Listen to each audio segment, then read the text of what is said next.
Yeah. What's your favorite part of it? The women. Yeah. We've come to the finale of this season of Together We Heal. Thank you for listening to the voices of PBMR's mothers, for bearing witness to their sufferings and their triumphs, their stories that bring meaning to Precious Blood's mission of hope, healing, and radical hospitality.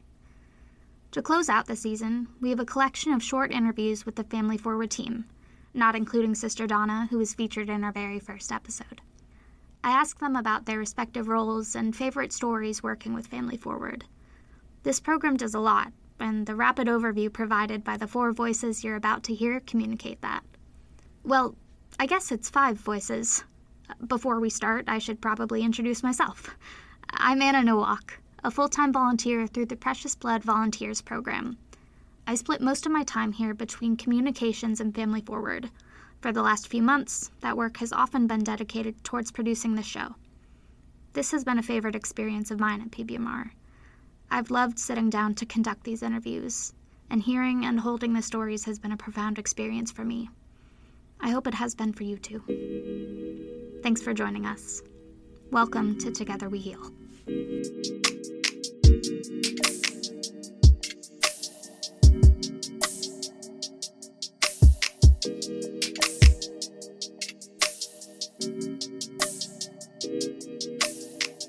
Can you introduce yourself and your role at PBMR? Sure. Teresa Davenport. I'm the fantabulous person that does housing. I'm the housing coordinator for women. I came to Precious Blood as a victim advocate, and my coworker who was in the role of housing coordinator left, and I felt, based on my interaction with some of the people in the housing that I was helping my coworker with, that it's a role that I could be helpful in, and I was asked if I would like to step into that role, and I graciously said yes. I think I would love to work with the women in the housing program.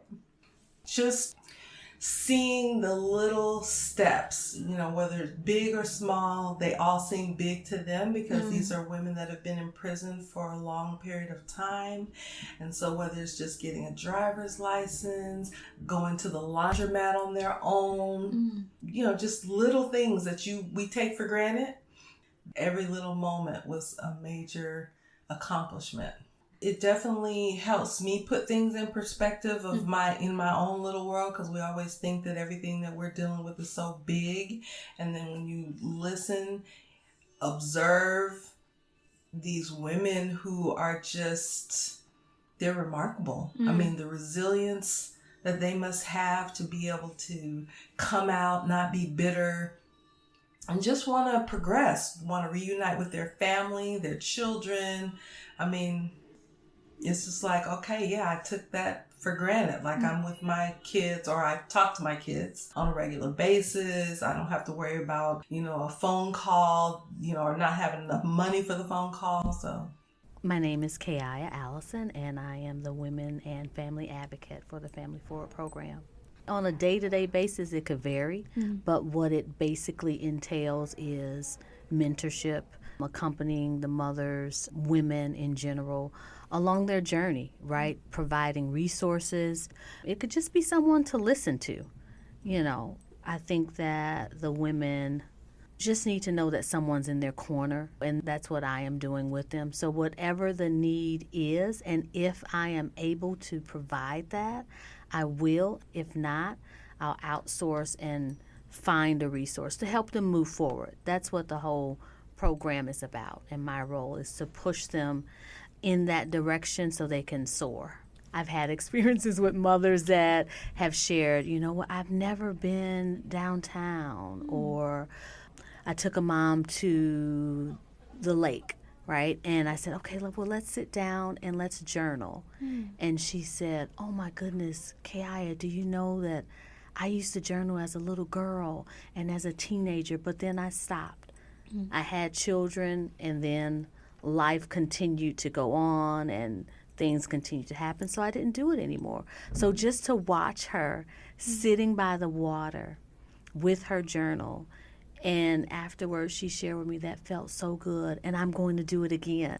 That to me means a lot, that I was able to pour something into them that they were already doing. But I like to say brushing the dust off of their dreams, right? And I feel that with journaling, she was able to reconnect and get back to not just being a mom, but also being a woman, right? And just making herself a priority. Yeah. So, yeah. I'm Maggie Roth. I am a full-time student at KaIyah College of St. Joseph and also spend time with the youth at PBMR, as well as specifically 3 mothers who have lost children to violence and incarceration. I think one of the differences is like the youth are living it so like personally, like they're the ones experiencing it. They're the ones like worried for their own safety and at risk of being like incarcerated sometimes, and the mothers experience it in a different way. Like their hearts are so fully involved because it's their child that they are heartbroken over losing or heartbroken over being taken from them, either because of death or because of the incarceration. So like spaces where they get to share how deep that love is, I think is like one of the things that's really specific to the mothers and Family Forward.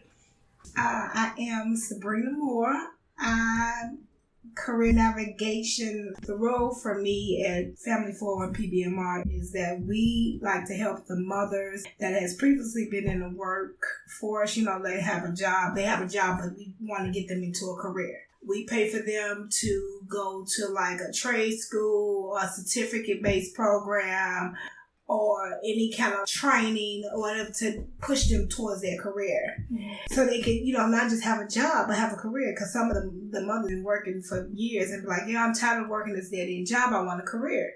So then that's where we come help with the finance in the school, and we help them while they're in school with the essentials, like helping them pay their rent, so they won't have to worry about, I'm going to school, I can't work as much, because we want them to focus on the program that they're in while they're in it. So we pay rent, we help with groceries, child care, utilities and everything, just to make it a little easier so they can get to the end goal, which is to get their certificate to get a better job, a career. Sometimes we as mothers, because I'm a mother myself, we put our career to the side to raise children. So I like to look in the mother's eyes when they have options, because I've been a single parent. We worry about, I can't go to school to further my education because I have to pay rent. I can't go to school to do this because, who's going to watch my child? I can't pay for child care. So it is uplifting to me to be that help. Say, yes, you can.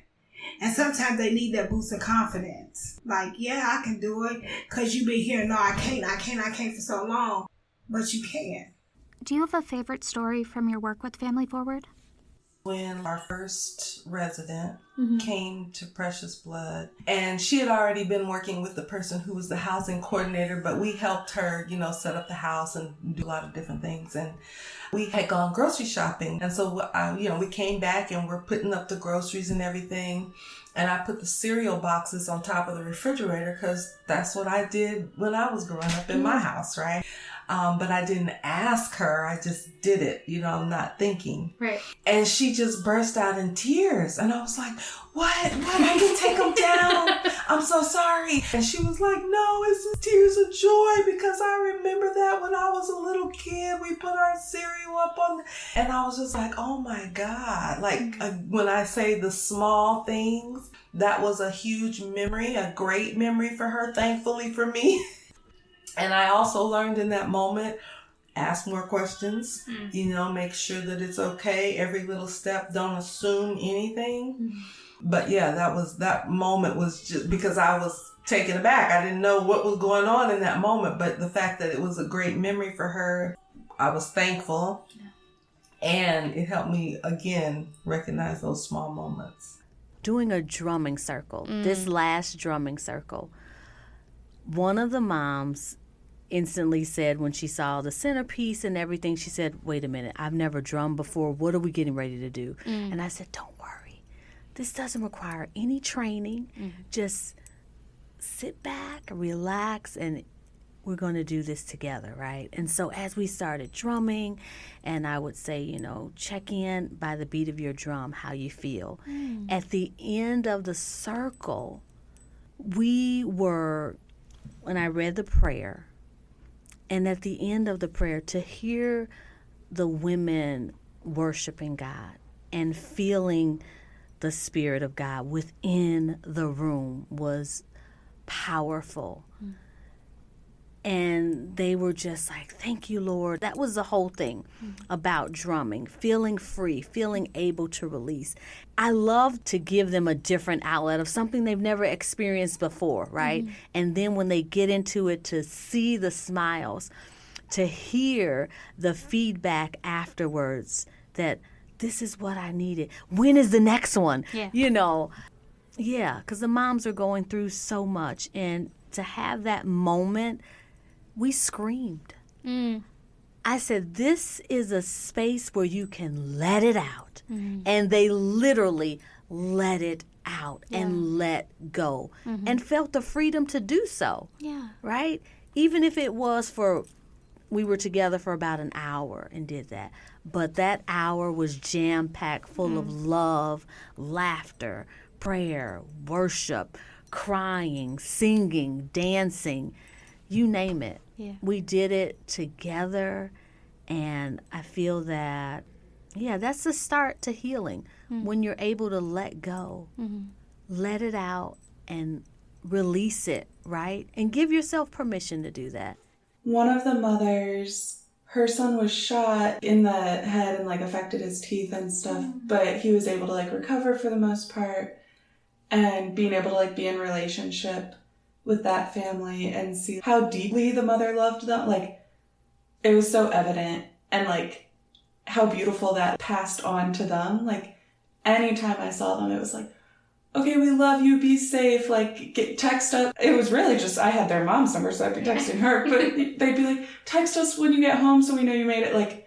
How deeply that mother's example ran, and how completely the boys lived it, and her little girl too, and just all that.